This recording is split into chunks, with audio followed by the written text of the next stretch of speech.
क्या आपके चने के पौधे भी उगने की कुछ दिन बाद ही कमजोर और पीले पड़ने लगते हैं? क्या उनमें फुटाव और बढ़वार रुक सी जाती है और आप बस सोचते रह जाते हैं कि आखिर गलती कहाँ हो रही है? आप अकेला ऐसा महसूस नहीं कर रहे हैं। भारत के लाखों किसान और घर पर बागवानी करने वाले लोग हर साल इसी समस्या से जूझते हैं। वो अच्छी किस्म का बीज लगाते हैं, समय पर पानी भी देते हैं, लेकिन जब फसल की बढ़वार की बात आती है तो नतीजा निराशाजनक होता है। पौधे ठीक से शाखाएं नहीं बनाते, उन पर फूल कम आते हैं और जो फूल आते भी हैं वो अक्सर फलियों में बदलने से पहले ही झड़ जाते हैं। नतीजा होता है एक कमजोर फसल और बहुत कम पैदावार। लेकिन क्या हो अगर मैं आपको बताऊं कि एक ऐसा जादुई तरीका मौजूद है, एक ऐसी शक्तिशाली खाद है जिसे अगर चने के उगते ही मिट्टी में डाल दिया जाए तो आपके पौधे रॉकेट की तरह बढ़ना शुरू कर देंगे। एक ऐसी खाद जो न केवल आपके चने के पौधों को हरा भरा और स्वस्थ बनाएगी, बल्कि उनमें इतनी शाखाएं निकाल देगी कि आप गिनते गिनते थक जाएंगे। ये कोई झूठा वादा नहीं है, बल्कि खेती के विज्ञान और सदियों के अनुभव पर आधारित एक ऐसा अचूक फॉर्मूला है जो आपकी चने की फसल की किस्मत बदल सकता है। इस एक खाद को डालते ही आपके पौधे जमीन से पोषक तत्वों को खींचने की अपनी पूरी ताकत लगा देंगे और आप अपनी आंखों के सामने फसल को दिन दूनी रात चौगुनी तरक्की करते देखेंगे। आज मैं आपको उसी जादुई खाद के बारे में विस्तार से बताने वाला हूं। ये कैसे बनती है, इसे कब और कितनी मात्रा में डालना है, और ये आपके चने के पौधों पर ऐसा क्या जादू करती है कि पैदावार दोगुनी से भी ज्यादा हो जाती है। तो अगर आप इस साल अपनी चने की फसल से एक रिकॉर्ड तोड़ पैदावार लेना चाहते हैं तो इस वीडियो को बिना पलक झपकाए अंत तक देखिएगा, क्योंकि जो जानकारी आज आपको मिलने वाली है वो आपको किसी किताब या कृषि विशेषज्ञ से आसानी से नहीं मिलेगी। अगर आपको हमारी ये कोशिश पसंद आ रही है तो अभी इस वीडियो को लाइक करें और हमारे चैनल को सब्सक्राइब करना बिल्कुल ना भूलें, ताकि भविष्य में भी आपको ऐसी ही खेती से जुड़ी महत्वपूर्ण जानकारी मिलती रहे। और हाँ, कमेंट करके हमें ये जरूर बताइएगा कि आप अपने चने की फसल में अभी तक कौन सी खाद का इस्तेमाल करते आए हैं। आपका अनुभव हमारे सभी दर्शकों के लिए बहुत कीमती साबित हो सकता है। चलिए अब उस जादुई खाद के रहस्य से पर्दा उठाते हैं। लेकिन उस खाद को समझने से पहले हमें ये समझना होगा कि आखिर चने के पौधे को चाहिए क्या। जैसे एक बच्चे को बड़ा होने के लिए अलग अलग तरह के भोजन, विटामिन और मिनरल्स की जरूरत होती है, ठीक उसी तरह चने के पौधे को भी अपनी शुरुआती बढ़वार के लिए कुछ खास पोषक तत्वों की आवश्यकता होती है। चना एक दलहनी फसल है, जिसका मतलब है कि ये अपनी एक बहुत बड़ी जरूरत खुद ही पूरी कर लेता है। इसकी जड़ों में छोटी छोटी गांठें होती हैं, जिनमें राइजोबियम नाम का एक बहुत ही फायदेमंद बैक्टीरिया रहता है। ये बैक्टीरिया हवा में मौजूद नाइट्रोजन को खींचकर पौधे के लिए भोजन के रूप में तैयार करता है। यही कारण है कि चने की फसल को सीधे तौर पर बहुत ज्यादा नाइट्रोजन या यूरिया की आवश्यकता नहीं होती है। अगर हम जरूरत से ज्यादा यूरिया डाल दें तो पौधे की पत्तियां और तना तो बहुत तेजी से बढ़ेंगे, लेकिन उसमें फूल और फलियां कम लगेंगी, जो आखिरकार हमारे उत्पादन को कम कर देगा। तो फिर चने को सबसे ज्यादा क्या चाहिए? चने की फसल के 3 सबसे बड़े दोस्त हैं: फास्फोरस, पोटाश और सल्फर। फास्फोरस पौधे की जड़ों को मजबूत बनाने और उन्हें गहराई तक फैलाने में मदद करता है। जितनी मजबूत और फैली हुई जड़ें होंगी, पौधा मिट्टी से उतने ही ज्यादा पानी और पोषक तत्व सोख पाएगा। इसके अलावा फास्फोरस ही वो तत्व है जो पौधे में ज्यादा से ज्यादा फूल लाने और उन्हें फलियों में बदलने के लिए जिम्मेदार होता है। दूसरा दोस्त है पोटाश। पोटाश पौधे की रोग प्रतिरोधक क्षमता को बढ़ाता है, यानी उसे बीमारियों से लड़ने की ताकत देता है। साथ ही ये दाने को मोटा, वजनदार और चमकदार बनाने में महत्वपूर्ण भूमिका निभाता है। और तीसरा लेकिन सबसे महत्वपूर्ण दोस्तों में से एक है सल्फर। सल्फर दलहनी फसलों के लिए एक सुपर हीरो की तरह है। ये पौधे को प्रोटीन बनाने में मदद करता है, जिससे दाने की क्वालिटी सुधरती है और पैदावार में भी बढ़ोतरी होती है। इन मुख्य पोषक तत्वों के अलावा पौधे को जिंक, बोरॉन और कैल्शियम जैसे सूक्ष्म पोषक तत्वों की भी थोड़ी थोड़ी मात्रा में जरूरत होती है, जो उसकी पूरी सेहत के लिए जरूरी है। अब जब हम ये समझ गए हैं कि हमारे नन्हे चने के पौधे को किस भोजन की जरूरत है, तो हम अपनी जादुई खाद बनाने के लिए तैयार हैं। ये कोई एक चीज नहीं, बल्कि कुछ शक्तिशाली जैविक चीजों का एक ऐसा मिश्रण है जो पौधे को उसकी जरूरत के सभी पोषक तत्व सही समय पर और सही मात्रा में उपलब्ध कराता है। इस जादुई खाद का आधार है अच्छी तरह सड़ी हुई गोबर की खाद, जिसे हम वर्मी कॉम्पोस्ट या केंचुआ खाद भी कह सकते हैं। ये सिर्फ खाद नहीं, बल्कि मिट्टी के लिए जीवन का अमृत है। जब हम खेत की तैयारी करते समय यानी बुआई से पहले प्रति एकड़ लगभग 4 से 5 टन सड़ी हुई गोबर की खाद डालते हैं तो हम सिर्फ पोषक तत्व नहीं डाल रहे होते, बल्कि हम मिट्टी को नर्म और भुरभुरा बना रहे होते हैं।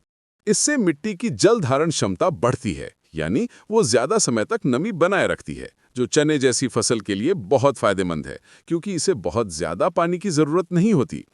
इसके साथ ही गोबर की खाद में करोड़ों मित्र जीवाणु होते हैं, जो मिट्टी को उपजाऊ बनाते हैं और पौधे को पोषक तत्व उपलब्ध कराने में मदद करते हैं। लेकिन असली जादू शुरू होता है जब हम इस गोबर की खाद को और भी शक्तिशाली बनाते हैं। बुआई से ठीक पहले हमें इस गोबर की खाद में 2 और चीजें मिलानी हैं। पहली चीज है ट्राइकोडर्मा। ट्राइकोडर्मा एक मित्र फंगस है जो मिट्टी में मौजूद हानिकारक फंगस को खत्म कर देता है, खासकर उस फंगस को जो चने में उकटा या विल्ट रोग का कारण बनती है। ये एक तरह से हमारी फसल के लिए एक बायोलॉजिकल सुरक्षा कवच तैयार कर देता है। प्रति एकड़ लगभग 1 से 2 किलो ट्राइकोडर्मा पाउडर को 50 किलो गोबर की खाद में मिलाकर खेत में बिखेरना एक बहुत ही समझदारी भरा कदम है। दूसरी चीज है राइजोबियम कल्चर। जैसा कि हमने पहले बात की, राइजोबियम बैक्टीरिया चने की जड़ों में रहकर नाइट्रोजन बनाता है।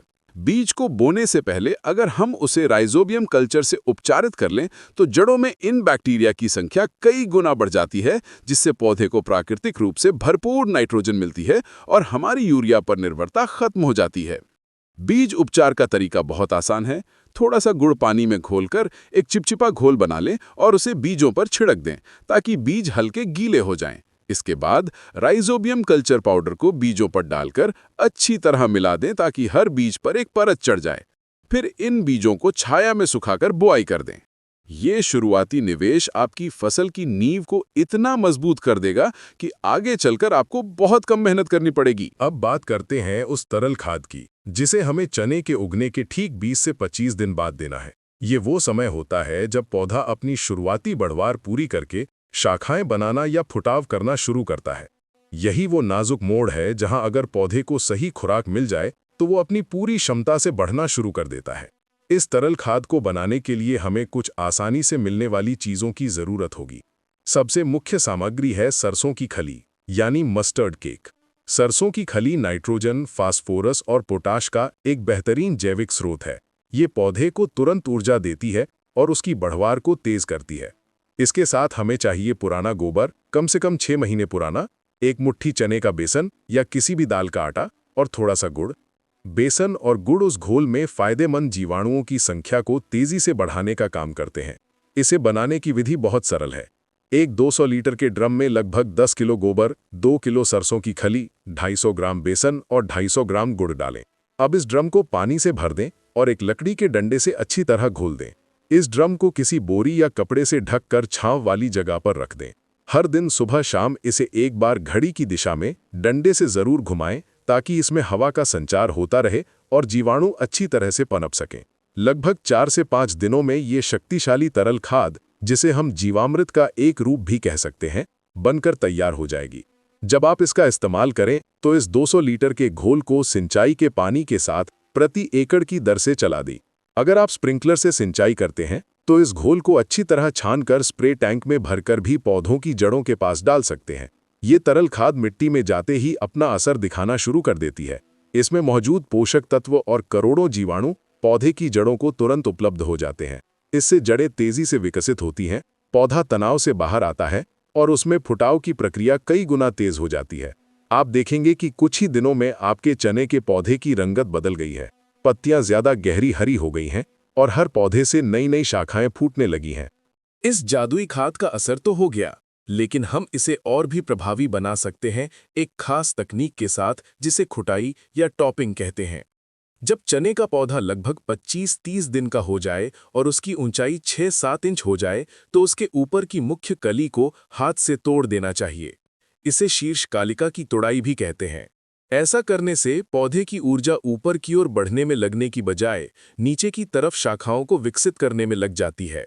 ये एक वैज्ञानिक प्रक्रिया है। जब मुख्य कली हट जाती है तो पौधे के अंदर मौजूद ग्रोथ हार्मोन्स साइड की शाखाओं को सक्रिय कर देते हैं।